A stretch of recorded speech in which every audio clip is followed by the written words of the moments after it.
अस्सलाम वालेकुम बच्चों, आज हम शुरू करने वाले हैं एक इंतहाई अहम चैप्टर जिसके न्यूमेरिकल बहुत ज़्यादा पेपर में आते हैं। बेटा ध्यान से देखिएगा। पहले हम टॉपिक की बात करते हैं। पहला है जी हमारे पास फिजिकल मिरर के फार्मूले से इमेज का मकाम मालूम करें। बेटा ये जो फार्मूला है ये अभी हम आपको डायग्राम इसे कहते हैं मिरर फार्मूला। आपके आलमोस्ट हर न्यूमेरिकल में इसका इस्तेमाल है। बेटा बहुत ज़्यादा अहम है, ध्यान से देखिए। इसमें जो हमारे पास कहते हैं एफ़ हमारे पास है जी फोकल लेंथ, पी हमारे पास क्या है किसी भी जिस्म का फासला है मिरर से, क्यू हमारे पास इमेज है। बेटा ये हमारे पास एक फार्मूला है। इस फार्मूले में कुछ इंपॉर्टेंट चीज़ें हैं जो बच्चे मिस करते हैं जिसकी वजह से उनके न्यूमेरिकल्स गलत होते हैं, वो आपने ध्यान से देखनी है। कहता है कि जिस्म का फासला यहाँ पे अगर तो पॉजिटिव होगा पी की वैल्यू तो हम कहेंगे कि जिस्म रियल होगा। अगर हमारे पास नेगेटिव होगा तो मतलब कि जिस्म वर्चुअल होगा। अगर हमारे पास क्यू जो है उसका इमेज मुस्बत होगा, यानी ये बता रहे हैं कि अगर मुस्बत कीमत होगी यानी कि पॉजिटिव का नंबर होगा तो इमेज रियल होगा।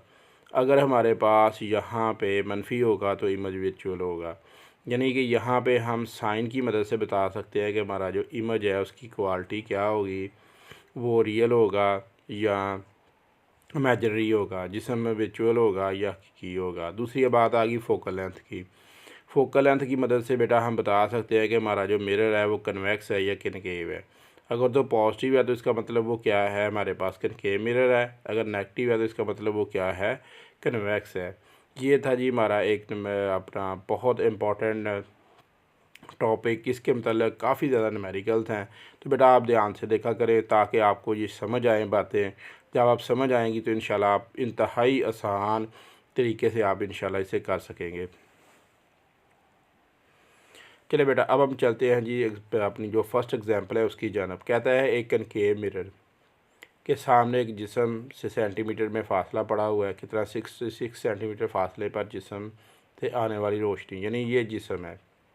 मतलब ये हमारे पास क्या आ गया जी, क्या हुआ आ गया। ठीक हो गया। जब भी एक मिरर और जिस्म से फासला हो तो मतलब ये हमारे पास पी आ गया। साथ साथ में डाटा लिखे ताकि आपको समझ आ जाए। आगे देखिए, कहता है कि मिरर की फोकल लेंथ मतलब कि एफ़, जिस्म की पोजीशन यानी इमेज की पोजीशन मतलब क्या हो। अगर जिस्म की पोजीशन होता तो फिर हमने पी मालूम करना था। चलिए जी, अब हमारे पास बेटा क्या है, इसमें कन्वेक्स लेंस है तो मतलब कि एफ नेगेटिव है। अगर कनकेव होता तो पॉजिटिव होता। सबसे पहले हमने क्या किया, यहाँ पे ये जो फार्मूला था वो लिख लिया। यहाँ पे हमने क्या की वैल्यू मालूम करनी थी, इनकी वैल्यूज़ रखी और बाद मैंने सॉल्व किया। यहाँ पे बेटा मैं आपको एक इंतहाई अहम ट्रिक बताऊँगा जिसकी मदद से आप विद इन सेकंड्स जो है ना वो अपना बटे वाला काम कर सकेंगे। चलो जी हम दूसरे न्यूमेरिकल की जानब जाते हैं। इसमें कहा गया है कि एक कनकेव मिरर की फोकल लेंथ यानी एफ़ की कीमत बेटा 10 सेंटीमीटर है, सामने से फासले पर पड़ी हुई है। इमेज की पोजीशन मालूम करिए। अब इमेज है तो इसका मतलब ये बेटा हमारे पास क्या आ गया, क्या हुआ आ गया, पी हमारे पास दिया गया है। सबसे पहला काम यहाँ पे आपने सेंटीमीटर में ही से यूज़ कर सकते हैं, कोई इशू नहीं है क्योंकि दोनों वैल्यू सेंटीमीटर में है। तो सबसे पहला काम उसी तरीके से आपने क्यू मालूम करना है तो पी को इधर ले जाए, ये फार्मूला रखा, बाद में बेटा यहाँ पे सॉल्व कर दिया तो ये हमारा आंसर आ गया। अच्छा, ये जो बटे वाली कीमतें हैं ना इनकी वजह से आपने परेशानी होना, ये अभी मैं आपको इंशाल्लाह ताला इसके मतलब इंतहाई अहम और मज़ेदार ट्रिक बताने लगा हूँ। चले बेटा अब आते हैं हमने न्यूमेरिकल की जानब। सबसे पहला काम आप ये नहीं करना है, कैलकुलेटर को ऑन करना है। कैलकुलेटर हमने ऑन कर लिया।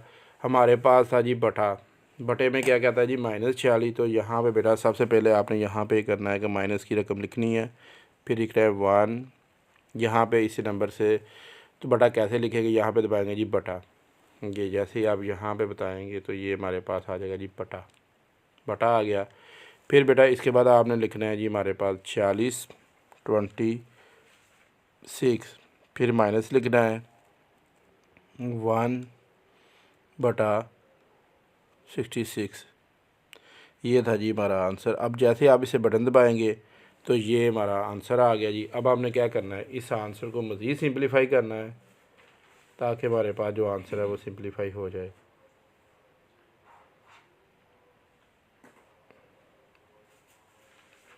क्योंकि अब आपने इसे ऊपर लेके जाना है।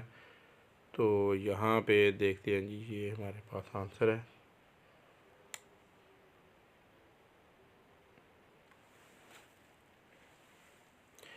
चलिए बेटा, ये हमारा आंसर आ गया। अब हमारे पास इस आंसर को आपने क्या करना है जी, यहाँ पे आपने दबाना है जी इसका उल्टा बटन।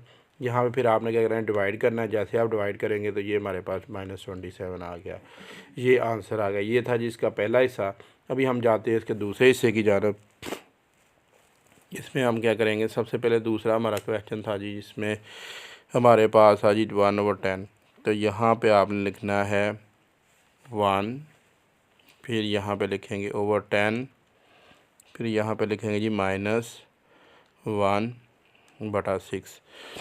अब जैसे ये आंसर लिखा तो यहाँ पे हमारे पास क्या आ गया, -15 आ गया। अब आप इसे उल्टा करके लिखे थे तो -15 आपका आंसर आ गया। ये थी जी हमारी शॉर्ट ट्रिक्स, जिसकी मदद से आप बगैर खपे आप मिनटों सेकंडों में अपना जवाब लिखेंगे, ताकि आपके क्वेश्चन इंतहाई आसानी से हल हो सके।